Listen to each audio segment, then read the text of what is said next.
Cuando nosotros empezamos a conversar sobre esta charla en el instituto que Débora define como el más combativo de Neuquén, que es mucho decir, porque ser en Neuquén, ser combativo es casi una normalidad, y ser el más combativo de Neuquén es como ser como el campeón del mundo.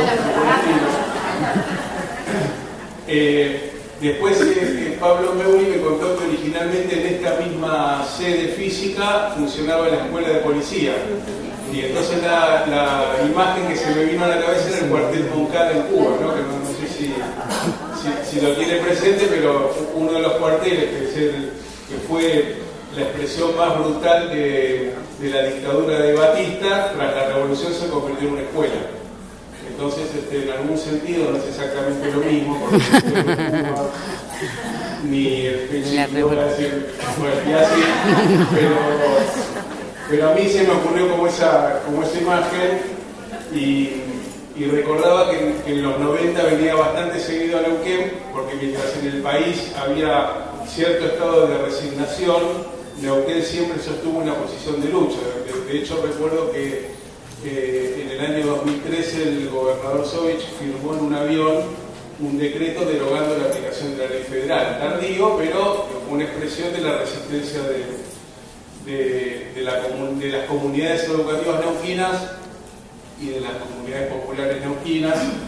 Y después no volví a Neuquén hasta después del 2013, hasta el 2015 no volví a Neuquén. No sé bien por qué, pero transcurrimos por carriles paralelos, y a la vuelta de este gobierno neocolonial, neoconservador, volvimos a encontrarnos para distintas iniciativas comunes. Y lo novedoso, que a mí me parece muy importante destacar, es que Neuquén siempre fue muy eficaz para resistir, y ahora está siendo un ejemplo como un ámbito de construcción de política pública radicalmente diferente a lo que ocurre en el resto del país. Eso me parece que hay que poder verlo y valorarlo, ¿no? Igual que cómo funcionan, hoy me contaba un poco Débora cómo funcionan los institutos docentes, porque en Ciudad de Buenos Aires hay un intento de cerrar los 29 normales o profesorados y crear una universidad subordinada directamente al Poder Ejecutivo de la ciudad. Entonces yo le preguntaba si había cosas escritas de la experiencia de los funcionamientos de los institutos que para la lucha en Ciudad de Buenos Aires nos sería sumamente útil, y me dio un listado de títulos.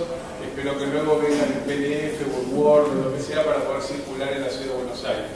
Así que el agradecido en principio soy yo, y estábamos conversando acerca del título de la conferencia. Después podemos citar a Paulo Freire, que dice, la educación es una construcción dialógica y colectiva entre todos, pero yo voy a hablar como 1 hora y media, ¿no?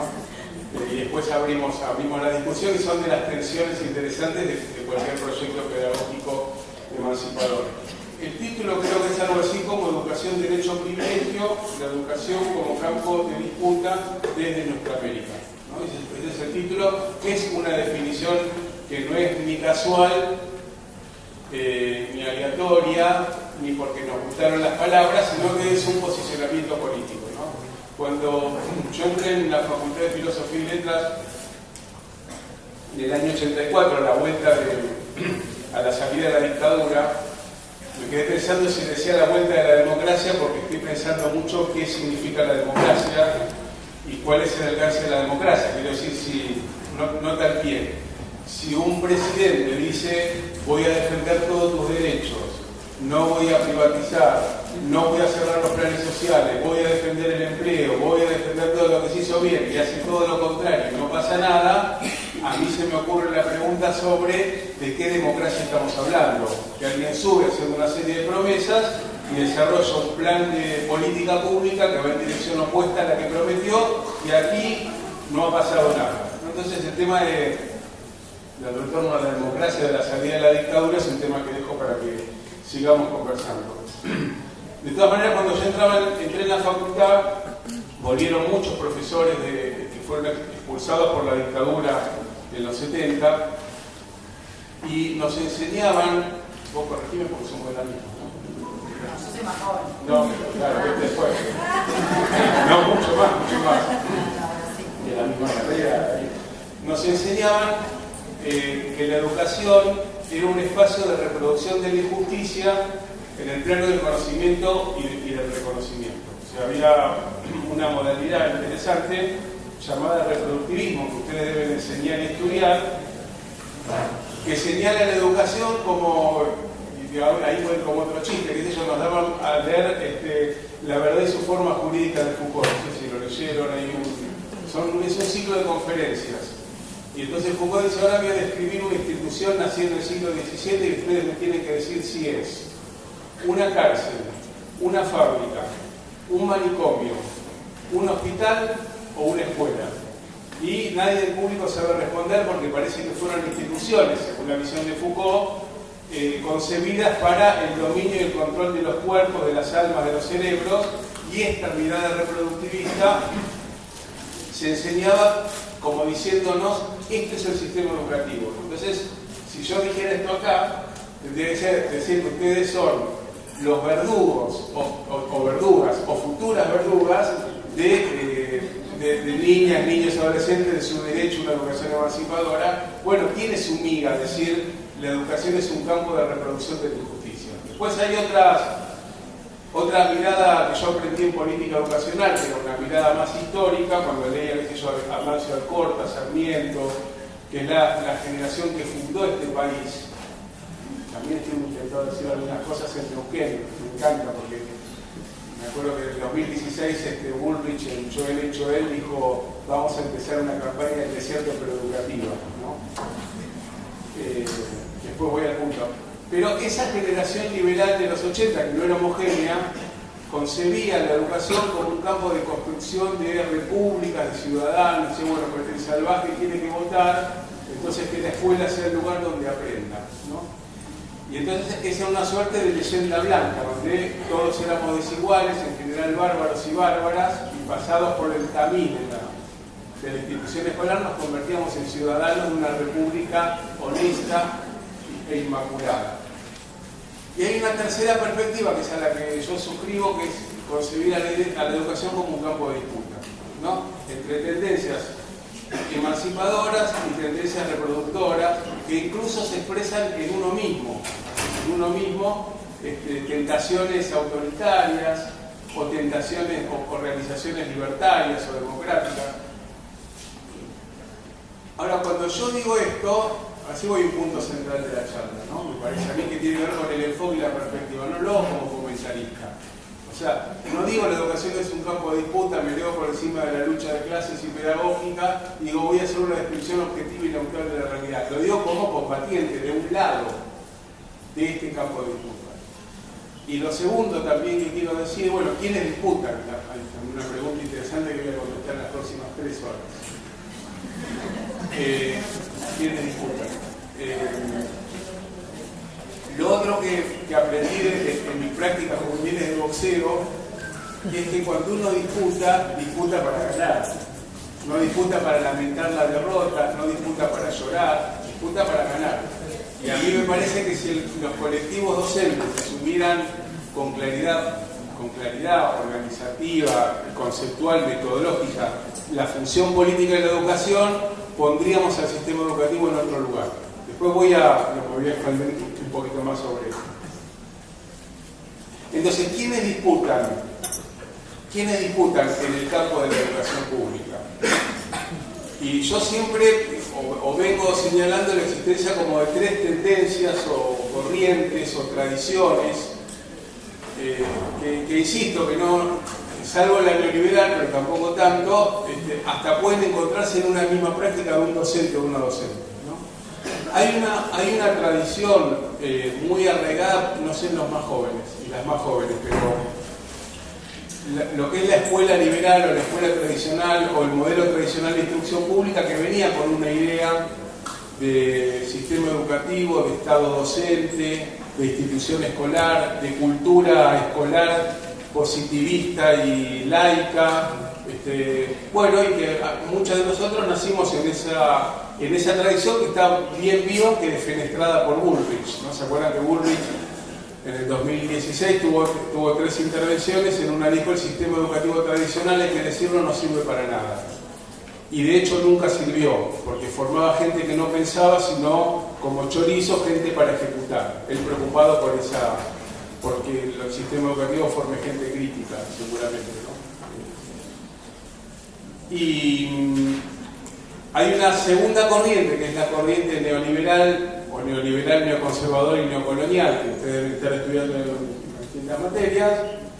Y hay una tercera, que yo voy a llamar educación emancipadora. Existe como una larga tradición, que no empezó ahora, que tiene una historia de siglos, y que provee elementos para pensar una educación diferente, ¿no? Entonces, en ese marco, yo digo, bueno, ¿cómo abordamos la discusión de la educación como campo de disputa? ¿Se puede entender la educación como una esfera aislada del resto de la realidad o es parte del contexto político, social e histórico? ¿Desde dónde leemos al mundo? Y acá tenía vieron que Cambiemos es el gobierno del diálogo, ¿no? Nosotros siempre dialogamos, es una forma particular de diálogo. Por ejemplo, en la Ciudad de Buenos Aires se caía un techo y en el 2008 y entonces se cursaba una nota, 2 notas, 8 notas, se hacía una marcha al ministerio, se tomaba la escuela, el ministro Bullrich hacía una denuncia penal contra los estudiantes que tomaban la escuela y una lista negra de docentes que avalaban esas tomas, y la justicia lo obligaba a dialogar, ¿no? Es el método diálogo de Cambiemos. Y en el 2011 hubo varios ciclos de tomas en la Ciudad de Buenos Aires. En el 2008 fue por el tema de infraestructura y en el 2012 por una reforma curricular que se quiso imponer de arriba para abajo, ¿no? Y entonces ahí Bullrich sacó una solicitada que también quiero tomarla como encuadre, o sea, estoy haciendo un encuadre recién. Los primeros 45 minutos son de encuadre, después vamos a hacer un recreo. Esa solicitada decía: estamos mejorando la educación, adaptándola al futuro, y el cambio no es caprichoso, arbitrario ni forzado, es necesario. El mundo cambia a diario de manera tan intensa que es necesario acompañarlo con una revolución educativa, ¿no? Digo, lo traduzco, eso hace falta. El mundo es como es y hay que formar gente para que sea exitosa en ese mundo. Ahora, ¿cómo contamos al mundo? ¿Cómo leemos al mundo? Tampoco es una operación neutral. Uno lee al mundo desde quién es, como nos pasa en la realidad concreta. Entonces también hay una disputa por cómo leer el mundo de hoy y cómo leer el mundo del pasado. Digo eso porque estamos haciendo una lectura del mundo desde un lugar geográfico particular, que es América Latina. Perdón, que digo, Neuquén es parte de América Latina, no sé si está al tanto, pero como que digo, Neuquén, Buenos Aires, Argentina es parte de América Latina, y desde ese lugar de América Latina nos integramos al mundo. Digo eso porque es toda una definición, es decir, somos parte de América Latina, o no somos parte de América Latina. Por eso están las celebraciones del Bicentenario. Digo, la discusión por la historia me parece fundamental porque es la discusión por quiénes somos, ¿no? Por de dónde venimos, por cuáles son nuestras raíces. Yo no puedo saber quién soy si no sé de dónde vengo, ni tampoco tener claro a dónde quiero ir si no sé quién soy. Y eso también es materia de disputa, ¿no? Por ejemplo, la definición de este gobierno de cambiar al Gaucho Rivero, a Roca, a Evita, por la ballena azul o por la flora y la fauna, tiene que ver con una operación cultural e ideológica de borrar la historia del escenario público.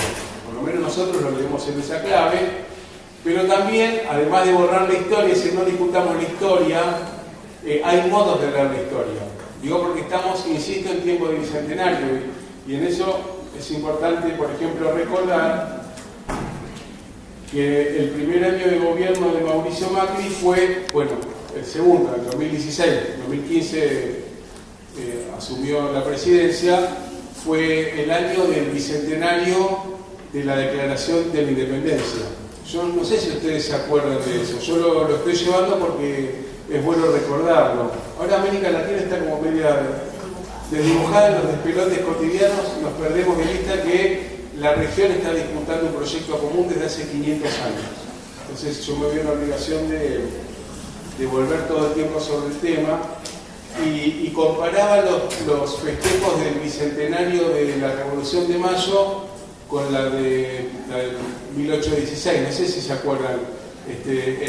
El 25 de mayo del 2010 hubo una semana en Buenos Aires, por lo menos, donde hubo 7 presidentes latinoamericanos y millones de personas transitando por lugares de nuestra historia y de nuestra América, ¿no? Y en cambio el 9 de julio de 2016 hubo un atril en la puerta de la Casa Histórica de Tucumán, en un espacio vallado, con algunos centenares de funcionarios y un único invitado internacional. ¿Se acuerdan quién fue? El rey de España, Juan Carlos Borbón y Borbón, que debió abdicar por causas de corrupción. Digo, por eso se ve que con Mauricio Macri tiene un vínculo de estrecha amistad, posiblemente algún negocio. Bueno, como con Rajoy, vieron que es un gran presidente amigo de Macri por las mismas razones, pero bueno, Europa es Europa y Argentina es otra cosa, ¿no? Entonces fue interesante el discurso de Macri, yo no sé si lo escucharon, dura 22 minutos, voy a decir, no es el orador más brillante que conozcamos en la historia, pero ese discurso del 16 de julio era un discurso lleno de contenido y sumamente original. Si ustedes lo buscan en YouTube, lo pueden ver completo. Yo sí quiero detenerme en algunas cuestiones para ver cómo Mauricio Macri lee la historia, ¿no? Que es decir, cómo el neoliberalismo lee la historia, ¿no?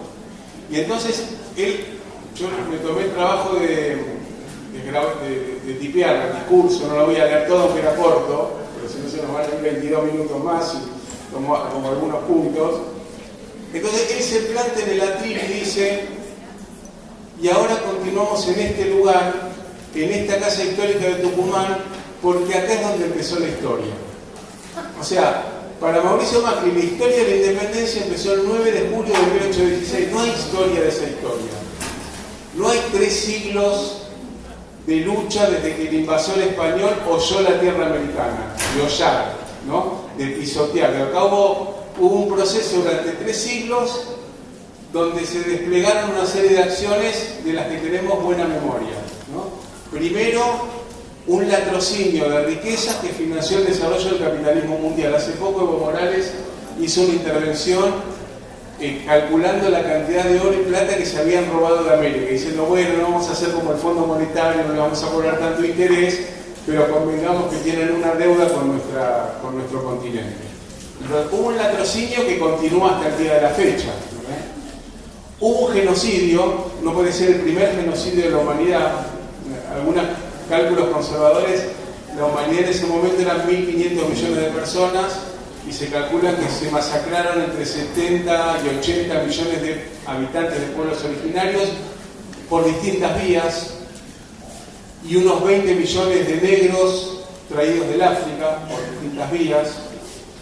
Y una tercera operación muy potente y eficaz para mí, de las más de carácter más cultural, es el colonialismo como modelo de concebir y leer el mundo. Hacia ellos es el nosotros, ¿no? Entonces un rasgo muy interesante de aquella época era la clasificación de los habitantes de América o de los creados de Europa y de África y sus mezclas. Entonces había negros, mulatos, zambos, cuartelones, tercerones, había como una escala social, ¿no? Y el que era negro quería ser mulato, el que era mulato quería ser blanco. Algo que se me ocurre que está bastante vigente, ¿no? Porque conozco sectores de las capas medias que ven a otros sectores populares y les da como una cosita. O sea que el colonialismo como concepción racista es una concepción bastante difundida. Por lo menos en Capital Federal sobran ejemplos, no sé en Neuquén, y no sé en este Instituto de Formación Docente. Para nada. Entonces, a mí me parece importante recuperar que la historia no empezó el 9 de julio de 1816, sino que empezó el 12 de octubre de 1492. Pongamos que empezó el 13 de octubre y le damos un día del changüí. Yo digo, me parece que hay que estudiar esa historia de la resistencia, por muchas razones, ¿no? En Venezuela, no sé si Dino sabe eso, en Venezuela hay un estado que se llama Aragua. En Aragua hay un valle donde vivían los caribes. Yo no sé si estudian acá en el Instituto de Formación Docente la historia de las resistencias de nuestra América a la colonización. Entonces esto lo deben conocer, pero lo repito por mi simplicidad. Los caribes eran un ejército de indios, muy interesante porque estaban formados para mandar.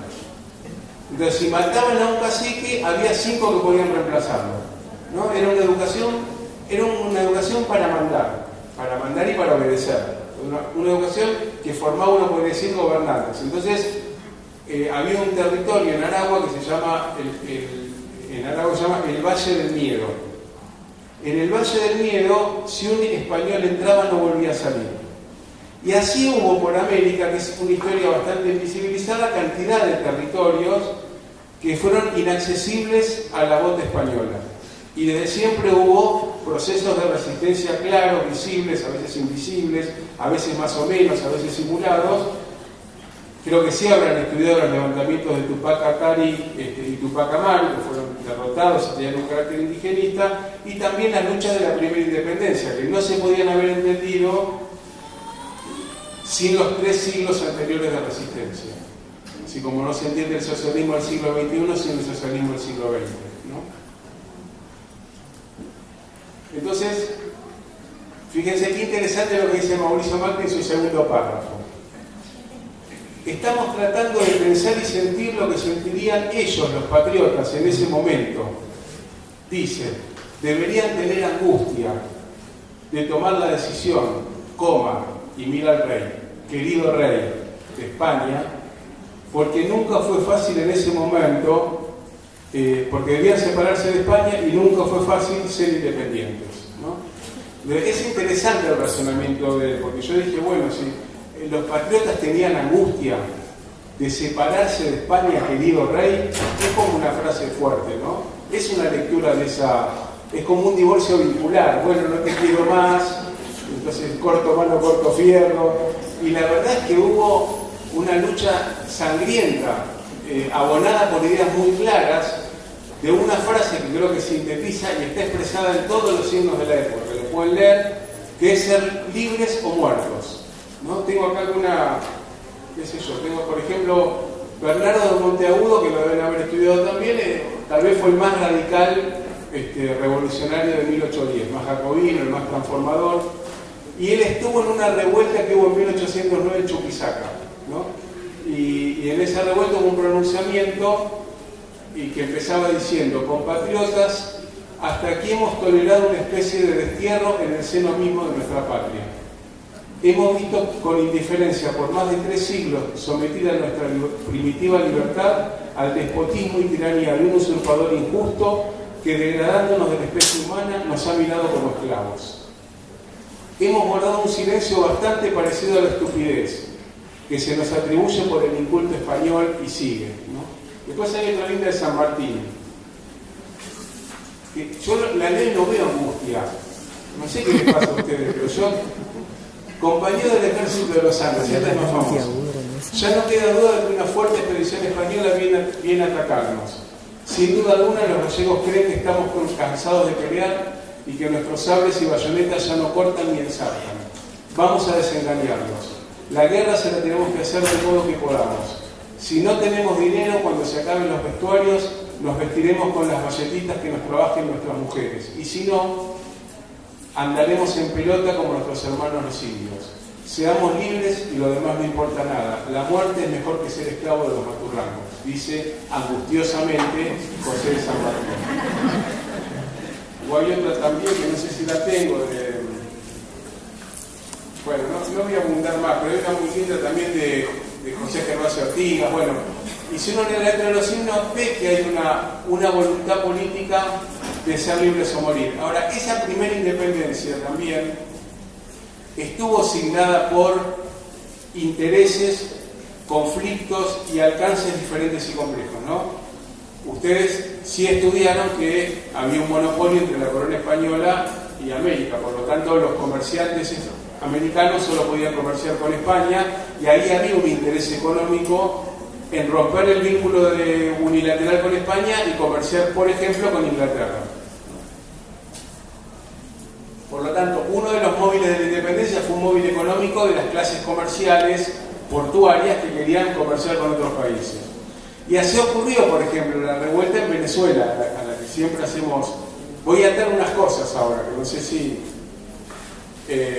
La revuelta en Venezuela empezó como una revuelta de los ricos, ¿no? Los que encabezaron la insurrección, acicateados por Francisco de Miranda y con un joven Simón Bolívar, eran los llamados mantuanos, ¿no? Los mantuanos eran la oligarquía venezolana. Fíjense qué cosa interesante. El pueblo llano, los trabajadores agrarios, los gauchos venezolanos, llegaron a esta conclusión: si los mantuanos están contra el rey, nosotros apoyamos al rey. Y por eso la primera república en Venezuela duró unos meses, porque alcanzado el triunfo militar no tuvo base social para triunfar en Venezuela de manera más duradera. Entonces Bolívar, y eso también es bueno estudiar la historia, porque nos enseña que nunca se gana de una vez y para siempre. O sea, ahora por ejemplo estamos en un momento de derrota, pero para mí es un momento de derrota que precede a un momento de victoria. De los pueblos depende. Entonces Bolívar se va a lo que hoy es Colombia y rearma el ejército, pide autorización y vuelve a combatir con los españoles, o con el ejército de la corona, porque en el ejército español había un montón de criollos combatiendo, como dije recién. Y Bolívar vuelve a vencer en lo que se llamó la campaña admirable, ¿no? Cuando está entrando en Caracas hay un terremoto. Y entonces un médico que estaba salvando ahí vidas dijo: esto es un castigo de Dios por desafiar el poder del rey. A lo que Bolívar le contesta, si ustedes tienen la oportunidad de ir a Venezuela, van a ir al Banco Central, le contesta: si la naturaleza se nos opone, como a los godos la venceremos. Así, a Bolívar le decían el hombre de la dificultad. Pero bueno, todavía los pobres de Venezuela siguen pensando que los mantuanos son los que quieren esa revolución, y por lo tanto la Segunda República cae a los 2 años, ¿no? Y Venezuela se exilia. ¿Dónde se exilia? Bolívar se exilia. ¿Dónde se exilia Bolívar? ¿Alguien sabe? Bolívar primero se exilia en Jamaica, donde escribe la Carta de Jamaica. Recomiendo leer la Carta de Jamaica. Y habla del futuro de América, ¿no? Pero de ahí se va a Haití. ¿Alguien sabe lo que pasaba en Haití? Tengo que contarlo de Haití. Lo tengo que contar. Es como... Porque es muy poco visibilizada en el sistema educativo la historia de Haití, a la cual América Latina le debe su independencia, ¿no? Yo les decía entonces, la isla, vieron que es Haití y Santo Domingo, lo tienen en el mapa, que parecen como 2 mundos diferentes. Cuando llegan los españoles, conquistan Haití, había un pueblo que se llamaba taínos. Los taínos vivían en lo que hoy es el territorio de Haití, y los españoles le pusieron Santo Domingo a la isla.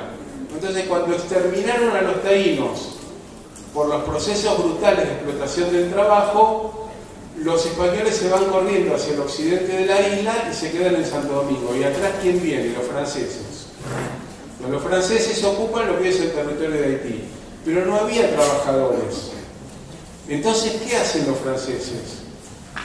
Agarran unos esclavos de África, los llevan a Haití y convierten a Santo Domingo en francés en la colonia más próspera de Francia. Entonces los negros y algunas negras, los negros, producen una riqueza para la corona francesa. Pero, y esto sí lo vamos a saber,